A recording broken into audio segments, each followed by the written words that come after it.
Ex-girlfriend's lies pushed me to end it. Her parents shamed me, so I exposed her secrets. Then my new boyfriend started hiding my stuff and stalking me. Ever had someone you'd bet your life on turn around and prove you never really knew them at all? That's me, Jake, 26, a month ago, when Sarah, my girlfriend of 4 years, dropped a question that shattered everything I thought we'd built. We'd been tight since we were 11, 2 kids navigating scraped knees and chlorine-soaked summers, her mom, Lisa, barking at me through swim practice while I floundered toward medals. Our families were a tangled mess, her folks at our barbecues, my sisters at her birthday bashes, a web of history that felt unbreakable. 4 years together, we'd carved out a life. My one-bedroom apartment a patchwork of her books on my shelves, my gym gear shoved in her closet corner, her laughter bouncing off walls I'd painted myself. It wasn't perfect, whose is? But it was ours, steady, a comfort I leaned into after a past that had left me wary. Lately, though, she'd been off, tossing out sexual jokes about our mutual friends, threesome quips that'd make me blink, then grin. I'd play along, throw back, "You're more than enough for me," or "I don't share, sorry babe," never digging deeper. Why would I? It was just Sarah, bold, unfiltered, the girl who'd seen me at my lowest and stuck around. Until that night, a month back, when she tore that illusion apart with one blunt sentence. We were winding down, me sprawled on the couch, scrolling Reddit, her peeling off her work clothes, getting ready for bed. The apartment smelled faintly of the lasagna we'd botched earlier, a quiet Wednesday ticking by. She broke the silence, voice too casual, like she was asking if I'd grabbed milk. "If I asked you to open our relationship, would you?" My thumb froze mid-scroll, breath catching like I'd been sucker-punched. It wasn't just the words, it was the weight behind them, the way they landed heavy and deliberate, cracking open every flirty comment she'd made the last few months. Her giggling about hooking up with our buddy Mike, those what-if threesome cracks, the way she'd watch me when I brushed them off, all of it slammed into place. She'd been testing me, prodding a boundary I'd laid bare years ago, one she knew carried scars. High school had gutted me, a teaching assistant, older, manipulative, who'd framed his abuse as an open arrangement, coerced me into things I didn't want, pimped me out to a circle, then beat me when I finally said no. Arrested now, registered as a sex offender, but the fallout stuck. Trust issues, a hard line against anything but monogamy. Sarah knew, sat with me through panic attacks, therapy sessions, promised she'd never nudge that wound. Yet here she was, standing half-dressed by the bed, asking like it was nothing. I went numb, heart thudding so loud I barely heard her follow up, "You okay?" My face must have given me away, pale, eyes wide, a deer in headlights. I didn't answer, just croaked, "Repeat that." She faltered, "I didn't say anything," voice small, backtracking fast, but I pressed, "Say it again." She did, reluctant, and that's when I grabbed my phone, fumbled to voice notes, hit record, and set it face down on the nightstand. Needed proof, something concrete when she'd inevitably twist it later, like she'd done before. We talked, or I prodded, she danced, for over an hour and a half. Listening back, it's like strangers, her trickling truth, admitting fantasies about our friends, co-workers, swearing she hadn't cheated, just thought about it, figured they'd be down. Me, calm on the surface, insides churning, asking, "What do you mean, open it? And why now?" While she deflected, got defensive. "It's not a big deal, Jake, chill." She'd say one thing, then dodge, contradict herself. Classic Sarah, making me question my own ears.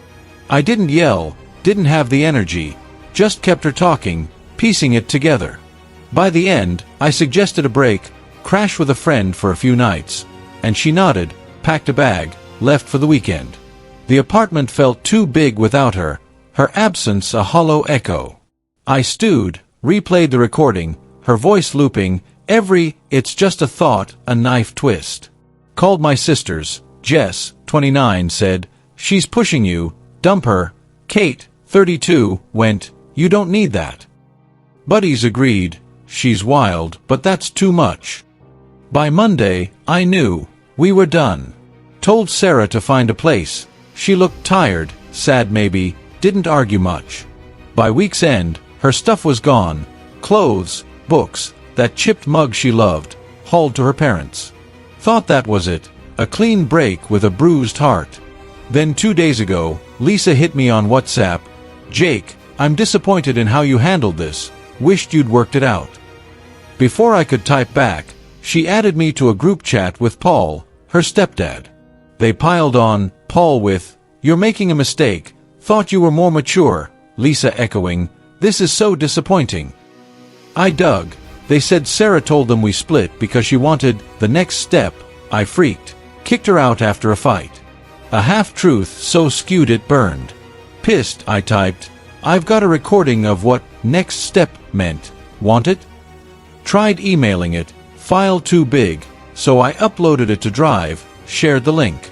Sent screenshots too. Texts of her joking about banging Mike. Threesomes with Kate's friend, some office lady.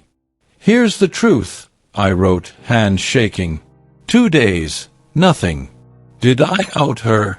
She's bi, like me. Her folks are fine with it. But was it my place?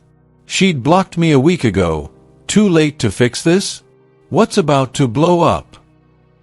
You ever make a choice in the heat of the moment, thinking it'll set you free, only to watch it chain you to a guilt you didn't see coming? That's where I'm at, Jake, 26, 2 days after I sent Sarah's parents, Lisa and Paul, that recording and those screenshots, trying to prove I wasn't the bad guy for ending our 4-year relationship. Sarah, 27, my best friend since we were 11, had been my anchor, her mom coaching me through swim meets, our families so woven together we joke about being cousins. 4 years of her in my life. My apartment still echoes with her absence, her books gone from my shelves, her chipped mug no longer cluttering the sink. She'd started cracking sexual jokes about our friends lately, threesome quips, flirty digs at Mike or Kate's buddy, that I'd laugh off with, "You're all I need," or "I don't share." Never took it serious, until a month ago, sprawled on the couch, scrolling, when she hit me with, "Would you open our relationship?" Every jest clicked, her testing me, prodding a line I'd drawn in blood.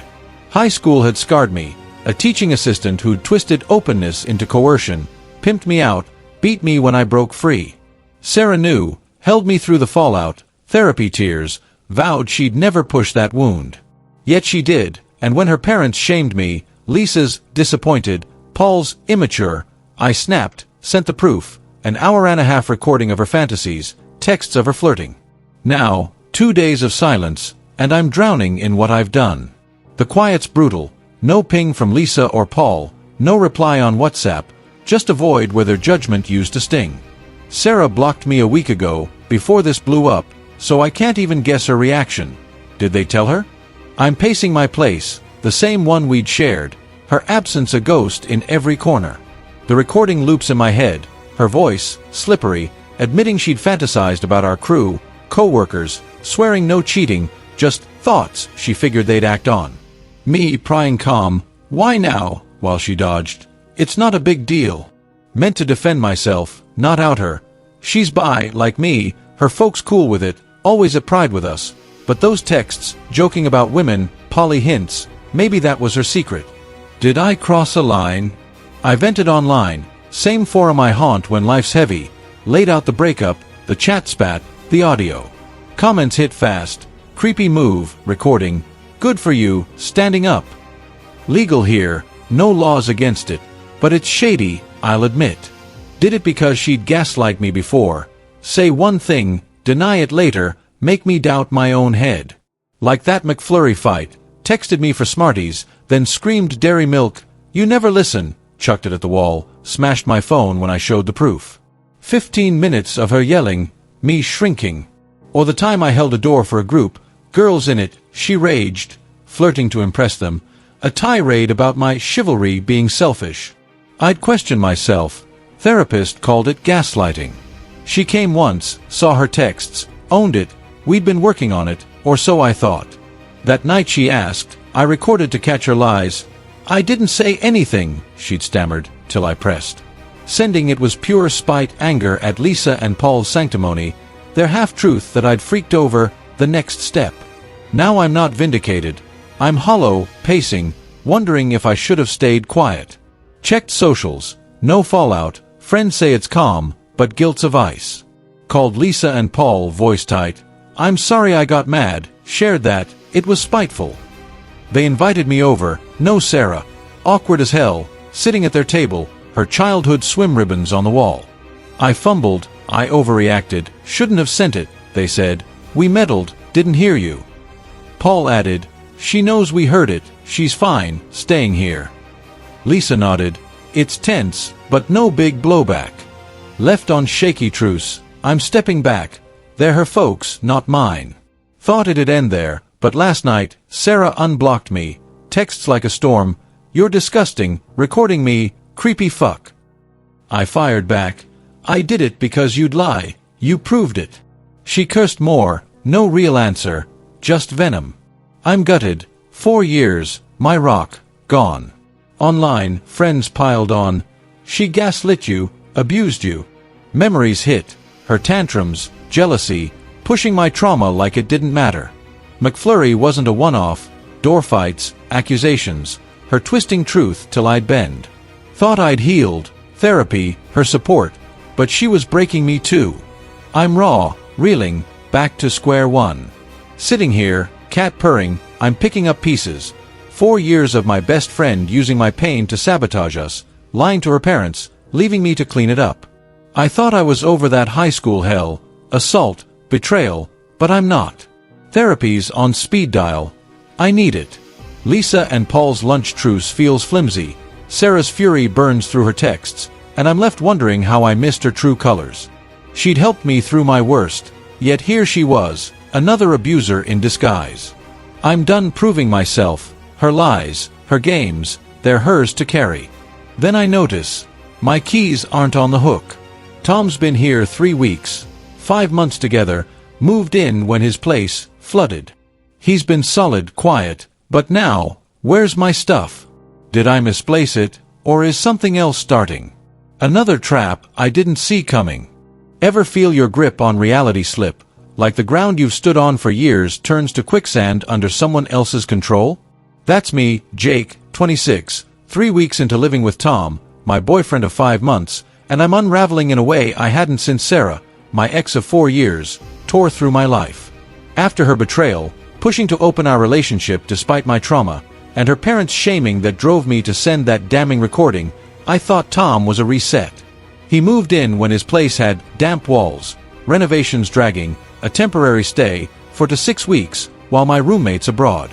I've hauled baggage, Sarah's gaslighting, a high school predator who'd framed abuse as openness, pimped me out, beat me when I fought back, but therapy's kept me afloat, piecing trust together. Tom seemed steady. His jealousy over my solo nights out faded once we shared my apartment.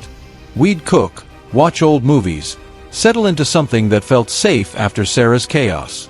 Then it started. Keys, a pack of chocolate bars, a friend's gift, vanishing one day, reappearing the next, exact same spot.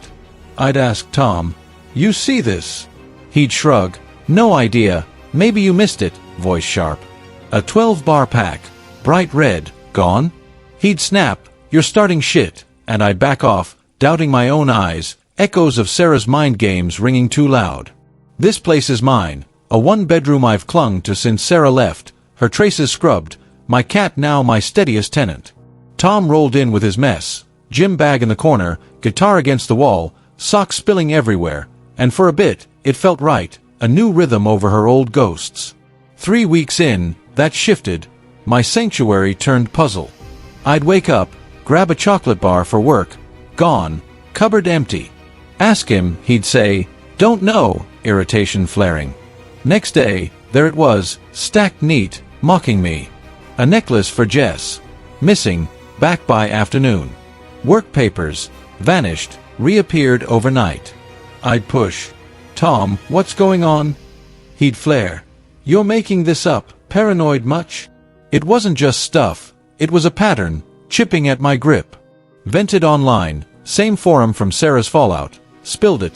Keys, food, papers, his denials. Replies hit hard, gaslighting, run, red flags everywhere. Saw it then, Tom rushed us, flowers day 3, I love you week 2 when I couldn't reply, mad if I didn't match.